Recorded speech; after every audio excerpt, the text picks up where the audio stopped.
चलिए देखते हैं उत्तर प्रदेश की 25 फटाफट बड़ी खबरों को। अम्बेडकर जयंती से पहले सीएम योगी ने लिखी चिट्ठी, बाबा साहेब को बताया करोड़ों को गरिमा देने वाला पथ प्रदर्शक। डॉक्टर भीमराव अंबेडकर की 135वीं जयंती की पूर्व संध्या पर मुख्यमंत्री योगी आदित्यनाथ ने प्रदेशवासियों के नाम पत्र जारी किया। उन्होंने बाबा साहेब को महान पथ प्रदर्शक बताते हुए कहा कि उनकी दूरदृष्टि के कारण ही करोड़ों वंचितों को गरिमामय जीवन का अधिकार मिला। मुख्यमंत्री ने अंबेडकर जी के राजकोषीय संघवाद और आर्थिक विजन को आज भी प्रासंगिक बताया और शिक्षित बनो, संगठित रहो और संघर्ष करो के संदेश को अपनाने पर जोर दिया। आगरा में गैस सिलेंडर की कालाबाजारी चरम पर।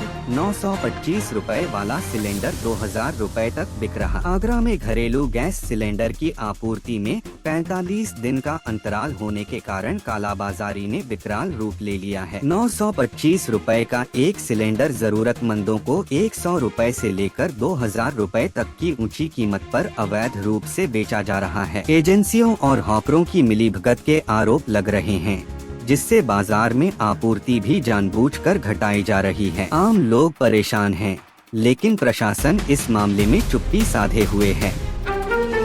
नोएडा में वेतन वृद्धि की मांग को लेकर हिंसक प्रदर्शन, उग्र भीड़ ने 4 वाहन जलाए, पुलिस गाड़ी पर भी आगजनी। नोएडा के सेक्टर 84 फेज 2 में वेतन बढ़ोतरी की मांग लेकर नाराज कर्मचारियों ने उग्र रूप धारण कर लिया। भीड़ ने 4 निजी वाहनों को आग के हवाले कर दिया और पुलिस बल पर भारी पथराव किया। सेक्टर 59, 62 और 63 के औद्योगिक इलाकों में पिछले 3-4 दिनों से चल रहा आंदोलन अब हिंसक झड़प में बदल गया है, जिससे पूरे नोएडा की यातायात व्यवस्था बुरी तरह प्रभावित हुई है। उग्र प्रदर्शनकारियों ने एक पुलिस वाहन को भी आग लगा दी।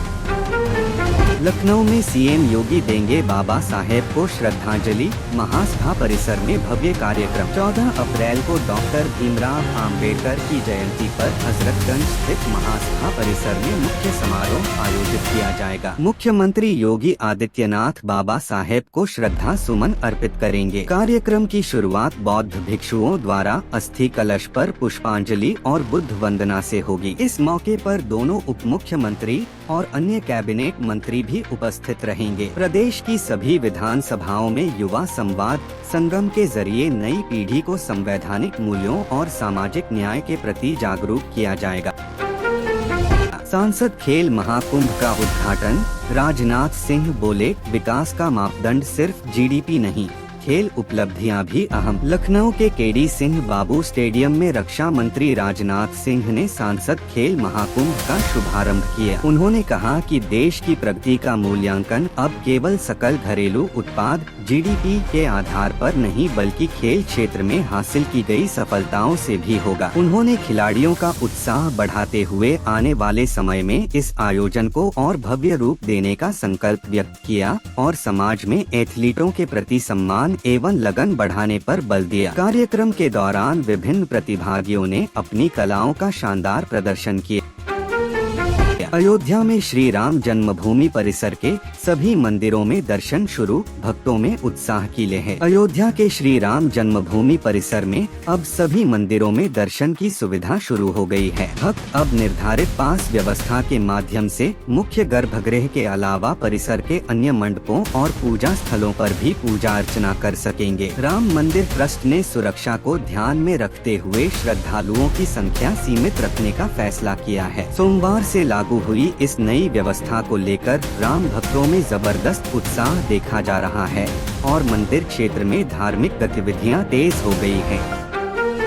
परिवारवाद नहीं चलेगा, मेहनती कार्यकर्ता ही आगे बढ़ेगा। सांसद चंद्रशेखर। लखनऊ के Atal Bihari scientific convention centre में आयोजित पिछड़ा वर्ग सम्मेलन में सांसद चंद्रशेखर ने कहा कि आजाद समाज पार्टी में परिवारवाद की कोई जगह नहीं होगी। केवल मेहनती और कार्यकर्ता जो जमीन पर काम करेगा वही संगठन में तरक्की पाएगा। डॉक्टर भीमराव अंबेडकर की जयंती के अवसर पर उन्होंने समर्थकों से अपील की कि महापुरुषों को सिर्फ पूजने के बजाय उन्हें पढ़े और समझें। ज्योतिबा फुले और वीपी सिंह के योगदान का उल्लेख करते हुए उन्होंने कहा कि बिना अध्ययन के बहुजन आंदोलन को मजबूत नहीं किया जा सकता। 47 साल पुराना 180 रुपए का जमीन विवाद खत्म, 16 लाख रुपए खर्च कर मिला कब्जा। गोसाईगंज के बस्तिया गांव में मात्र 180 रुपए की 3 बिस्वा जमीन को लेकर 47 वर्षों तक चला कानूनी संघर्ष आखिरकार खत्म हो गया। दिसंबर 2025 में अदालत के फैसले के बावजूद पीड़ित परिवार को कब्जा हासिल करने में 3 महीने का अतिरिक्त समय लगा। इस लंबी लड़ाई में वादी ने लगभग 16 लाख रुपए खर्च कर दिए। मुकदमे के दौरान मूल वादी और प्रतिवादी दोनों ही इस दुनिया से जा चुके थे। NHAI का नया नियम, टोल प्लाजा पर अब नकद भुगतान पूरी तरह बंद, केवल ऑनलाइन पेमेंट। अलीगढ़-आगरा हाईवे पर स्थित बरोस और मडराक टोल प्लाजा पर अब नकद लेन देन पूरी तरह प्रतिबंधित कर दिया गया है। NHAI के नए निर्देश के अनुसार बिना फास्टैग वाले वाहनों को भी अनिवार्य रूप से ऑनलाइन माध्यम से ही टोल देना होगा। लंबी कतारों को खत्म करने और पारदर्शिता सुनिश्चित करने के मकसद से यह डिजिटल व्यवस्था तुरंत प्रभाव से लागू कर दी गई है। नोएडा आंदोलन के बीच सीएम योगी का बड़ा ऐलान, श्रमिकों को दोगुना ओवरटाइम, समय पर सैलरी और वीकली ऑफ। नोएडा में चल रहे श्रमिक आंदोलन के मद्देनजर मुख्यमंत्री योगी आदित्यनाथ ने अगले 24 घंटे के अंदर औद्योगिक इकाइयों से बातचीत कर समस्या का समाधान निकालने के निर्देश दिए हैं। अब श्रमिकों को ओवरटाइम पर दोगुना भुगतान, हर महीने की 10 तारीख तक पूर्ण वेतन, 30 नवंबर तक बोनस सीधे बैंक खाते में और साप्ताहिक अवकाश के दिन काम करने पर दोहरी मजदूरी अनिवार्य कर दी गई है। इसके अलावा महिला कर्मचारियों की सुरक्षा के लिए आंतरिक शिकायत समितियों का गठन भी अनिवार्य कर दिया गया है।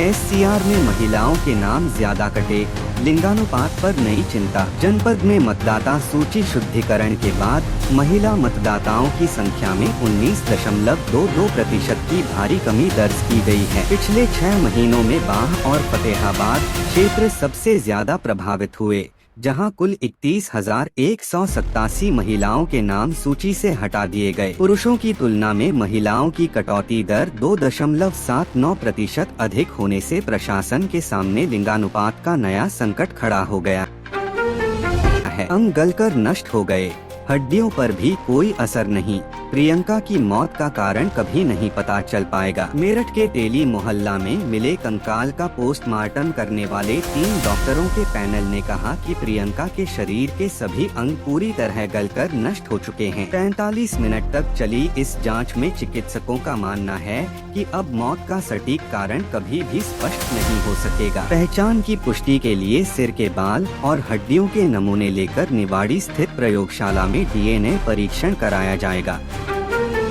नोएडा में हिंसा फैलाने वालों पर सख्ती, DGP राजीव कृष्णा बोले, उपद्रवियों के खिलाफ होगी कड़ी कार्रवाई। नोएडा में श्रमिक आंदोलन के हिंसक रूप लेने के पीछे बाहरी तत्वों की भूमिका की आशंका जताई जा रही है। DGP राजीव कृष्णा ने साफ कहा कि उपद्रव मचाने वालों के खिलाफ सख्त कानूनी कार्रवाई की जाएगी। खुफिया रिपोर्ट्स के अनुसार शाहीन बाग की तर्ज पर इस विरोध को बड़े आंदोलन में बदलने की साजिश रची जा रही है। प्रदेश सरकार ने हाई अलर्ट जारी करते हुए सुरक्षा व्यवस्था और सख्त कर दी है। उत्तर प्रदेश में श्रमिकों के अधिकारों की निगरानी बढ़ी, अब 24 घंटे में संवाद पर जोर। श्रम विभाग ने औद्योगिक विकास प्राधिकरणों को निर्देश दिए हैं कि 24 घंटे के अंदर फैक्ट्री प्रबंधन और श्रमिकों के बीच सीधा संवाद स्थापित कर समस्याओं का त्वरित समाधान किया जाए। मुख्य ध्यान समय पर सम्मानजनक वेतन और अतिरिक्त काम के लिए नियम के अनुसार भुगतान सुनिश्चित करने पर है। शासन ने स्पष्ट किया कि हर औद्योगिक इकाई में श्रमिकों को सुरक्षित कार्य वातावरण और सभी जरूरी सुविधाएं उपलब्ध कराना प्रबंधन की प्रमुख जिम्मेदारी होगी।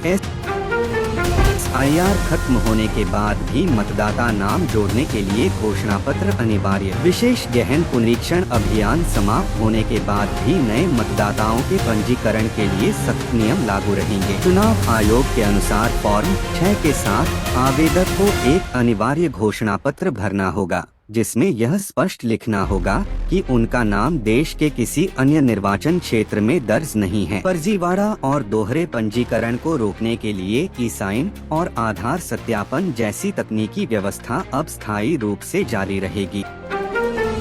4 मिनट में 10,831 करोड़ का बजट पास, चर्चा न होने पर 2 पार्षदों ने सदन छोड़ा। मेरठ नगर निगम की बोर्ड बैठक में 10,831.75 करोड़ रुपए का बजट बिना किसी चर्चा के महज 4 मिनट में ध्वनिमत से पास कर दिया गया। इस प्रक्रिया से नाराज विपक्षी पार्षद फजल करीम और रिजवान अंसारी ने सदन का बहिष्कार कर दिया। सत्ता पक्ष के सदस्यों की आपत्तियों के बावजूद महापौर हरिकांत अहलवालिया ने बहुमत का हवाला देकर बजट को मंजूरी दे दी। अयोध्या में 500 लोगों ने किया सामूहिक सूर्य नमस्कार। रामायण विश्वविद्यालय में योग की भव्य छटा। महर्षि महेश योगी रामायण विश्वविद्यालय में चल रहे 2 दिवसीय नेशनल योग कंपटीशन 2026 के समापन पर 500 लोगों ने एक साथ सूर्य नमस्कार किया। कुलपति प्रोफेसर भानु प्रताप सिंह की मौजूदगी में छात्र छात्राओं और विश्वविद्यालय परिवार ने देश भर से आए प्रतिभागियों के साथ योग की शानदार प्रस्तुति दी। रामलला की पावन धरती पर आयोजित इस कार्यक्रम का मुख्य मकसद योग के माध्यम से सकारात्मक ऊर्जा फैलाना था। साले ने बताया, घर में गड़ा धन। जीजा नेशनल शूटर समेत 7 लोगों के साथ डाका डालकर लूट ली सारी संपत्ति। मुजफ्फरनगर में एक व्यक्ति ने अपने साले के घर राष्ट्रीय स्तर के निशानेबाज समेत 7 साथियों के साथ मिलकर डकैती की। आरोपियों ने बंदूक के बल पर पूरे परिवार को बंधक बनाकर लाखों रुपए के पारिवारिक गहने लूट लिए। पुलिस ने त्वरित कार्रवाई करते हुए दगाबाज जीजा समेत सभी 7 आरोपियों को गिरफ्तार कर लिया और लूटी गई संपत्ति भी बरामद कर ली है। दिल्ली देहरादून एक्सप्रेसवे पर 5 गाड़ियां आपस में टकराईं। पीएम मोदी के उद्घाटन से पहले हड़कंप। सहारनपुर के बिहारीगढ़ क्षेत्र में डाक काली मंदिर के पास मोहंड इलाके में तेज रफ्तार की वजह से 5 वाहन आपस में टकरा गए। मंगलवार को होने वाले एक्सप्रेसवे उद्घाटन और प्रधानमंत्री नरेंद्र मोदी के प्रस्तावित दौरे से ठीक पहले हुए इस हादसे ने सुरक्षा व्यवस्था पर सवाल खड़े कर दिए हैं। पुलिस ने घायलों को अस्पताल पहुंचाया और एक्सप्रेसवे पर लगी वाहनों की लंबी कतार हटाकर यातायात सुचारू कराया। 19 साल की इकरा तेज रफ्तार स्पोर्ट्स बाइक चला रही थी, डिवाइडर से टकराई, पीछे बैठा युवक बना रहा था वीडियो। वेव सिटी के IMS कॉलेज फ्लाईओवर पर रविवार तड़के करीब 4 बजे अनियंत्रित स्पोर्ट्स बाइक डिवाइडर से जा टकराई। 19 वर्षीय इकरा बिना हेलमेट के तेज रफ्तार में बाइक चला रही थी, जबकि पीछे बैठा युवक वीडियो रिकॉर्ड कर रहा था। टक्कर इतनी भीषण थी कि अस्पताल पहुंचते ही इकरा को मृत घोषित कर दिया गया। घायल युवक की हालत गंभीर बनी हुई है। पुलिस पूरे मामले की जांच कर रही है। यूपी पुलिस का खौफ, थाने में जिन्न का नाटक। कोतवाल ने पट्टा दिखाया तो भूत फौरन भाग गया। उन्नाव के बिहार थाने में जमीन के पैसे के लेन देन के विवाद के दौरान आरोपी पंकज ने अचानक जिन्न आने का ड्रामा शुरू कर दिया। 10,000 रुपए बयाना वापस न करने के चक्कर में किए गए इस नाटक से थाने में हड़कंप मच गया। जैसे ही कोतवाल ने सख्ती दिखाते हुए पट्टा निकाला, आरोपी का कथित भूत पल भर में गायब हो गया। पुलिस की सतर्कता से फर्जीवाड़े का पर्दाफाश हो गया। दिल्ली में अमित शाह से मिले पंकज चौधरी, लखनऊ में विनोद तावड़े की बैठक, यूपी में बड़े बदलाव की अटकलें तेज। उत्तर प्रदेश में मंत्रिमंडल विस्तार और संगठनात्मक फेरबदल की चर्चाओं के बीच सियासी गतिविधियां तेज हो गई हैं। भाजपा के राष्ट्रीय महासचिव विनोद तावड़े ने दोनों उप मुख्यमंत्री के साथ बैठक कर संगठन को मजबूत बनाने पर चर्चा की। वहीं प्रदेश अध्यक्ष पंकज चौधरी की गृह मंत्री अमित शाह से दिल्ली में हुई मुलाकात को आगामी बड़े फेरबदल और नए समीकरणों की तैयारी के रूप में देखा जा रहा है। तो यह थी आज की 25 फटाफट बड़ी खबरें। अगर आपको न्यूज़ पसंद आई हो तो वीडियो को लाइक और शेयर जरूर करें। धन्यवाद।